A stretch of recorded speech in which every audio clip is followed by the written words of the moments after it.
ഇൻസ്റ്റഗ്രാമിൽ ട്രെൻഡിങ് ആയിക്കൊണ്ടിരിക്കുന്ന rosemary water hair growth challenge ഇല്ലേ.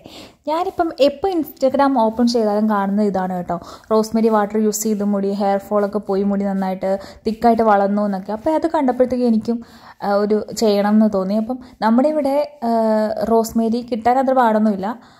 അപ്പം ഞാൻ എന്തായാലും ഇതിനു മുമ്പ് ഈ റോസ്മേരി വാട്ടർ അപ്ലൈ ചെയ്യുന്നതിന് മുമ്പ് മുടി ഒന്ന് ഓയിലി ചെയ്യണമെന്ന് വീഡിയോസിൽ കണ്ടു, അല്ലെങ്കിൽ ഡ്രൈ ആവുന്നുണ്ട് സ്കാൽപ്പ്. അപ്പം നമ്മുടെ നാട്ടിലെ പോലെ എണ്ണ കാച്ചാൻ വേണ്ടിയിട്ടുള്ള സാധനങ്ങളൊന്നും ഇവിടെ പറമ്പിലെ ഇലകളൊന്നും കിട്ടാത്തത് കൊണ്ട് ഞാൻ യൂസ് ചെയ്തത് ഉലുവയും പിന്നെ കുറച്ച് ജീരകം, ഇഞ്ചി, സവോള, പിന്നെ റോസ്മേരിയുടെ കുറച്ച് ഡ്രൈഡ് ലീവ്സ്, ഇത്രയും കൂടി ഇട്ടാണ് ഞാൻ എണ്ണ കാച്ചിയത് കേട്ടോ. അപ്പോഴത്തേക്കും എനിക്കിങ്ങനെ നേരത്തെ എനിക്ക് ഒരുപാട് മുടി ഉണ്ടായിരുന്നു. പക്ഷേ എനിക്ക് പിന്നെ ഇങ്ങനെ ഒരുപാട് നീണ്ട മുടി വളരണം എന്ന് ആഗ്രഹമില്ല. പക്ഷേ എനിക്ക് മുടി നല്ല തിക്കായിട്ട് ഇരിക്കണം എന്നുണ്ട്. പിന്നെ ഹെയർ ഫോൾസ് ഒക്കെ കുറച്ച് കുറയണം. ഈ രണ്ട് ആഗ്രഹം മാത്രമേ എനിക്കുള്ളൂ കേട്ടോ. അപ്പോൾ ഞാൻ എന്തായാലും കുറച്ച് ഒരു 6 മാസം എനിക്ക് ചെയ്യാൻ പറ്റുമെന്ന് എനിക്കറിയത്തില്ല. ആഴ്ചയിൽ ഒരു 2 ദിവസമെങ്കിലും ഇങ്ങനെ എണ്ണ ഇടയ്ക്ക് ഇട്ട് മസാജ് ചെയ്ത് ഹെയർ ഒന്ന് കെയർ ചെയ്യണമെന്ന് എനിക്ക് ആഗ്രഹമുണ്ട്.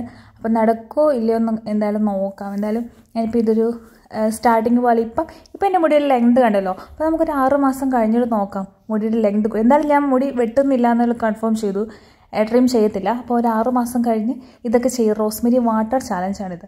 അപ്പം ആദ്യം തന്നെ ഞാൻ തന്നെ ഉണ്ടാക്കിയ എണ്ണയെന്ന് പറഞ്ഞല്ലോ. ഈ എണ്ണ തിളപ്പിച്ച് കഴിഞ്ഞ് നാട്ടിൽ നിന്ന് കൊണ്ടുവന്ന വെളിച്ചെണ്ണ ഇച്ചിരി ഇരിപ്പുള്ളായിരുന്നു. അപ്പോൾ അതിൽ തന്നെ തട്ടിക്കൂട്ടി ഈ പറഞ്ഞ ഇൻഗ്രീഡിയൻസ് എല്ലാം ആയിട്ട് ഞാൻ ഈ എണ്ണ തിളപ്പിച്ചിട്ട് അവസാനമാണ് ഞാൻ റോസ്മേരിയുടെ ഡ്രൈഡ് ലീവ്സ് ഇട്ടത് അതിനകത്ത്. അതുകൊണ്ട് അതിൻ്റെ എക്സ്ട്രാറ്റൊന്നും ഇറങ്ങിയിട്ടില്ല. പിന്നെ ഞാൻ ഈ എണ്ണ ഇവിടെ ഇപ്പോൾ സമ്മർ ആണെങ്കിൽ പോലും ഇടയ്ക്കൊക്കെ എണ്ണ കട്ടയാവുന്നുണ്ട്. അപ്പം ഞാൻ ഓവനിൽ ഒരു ഡീഫ്രോസ്റ്റ് എന്നുള്ളൊരു ഓപ്ഷനിൽ ഒരു 1 മിനിറ്റ് വെക്കുമ്പോഴത്തേക്കും കട്ട മാറും. അപ്പം ചെറിയൊരു ലൈറ്റ് ചൂടും കിട്ടും എണ്ണയ്ക്ക്. അപ്പം നമ്മുടെ സ്കാൽപ്പിൽ ഒരു ഹോട്ട് ഓയിൽ പോലെ നമുക്ക് എണ്ണ ഇടാം.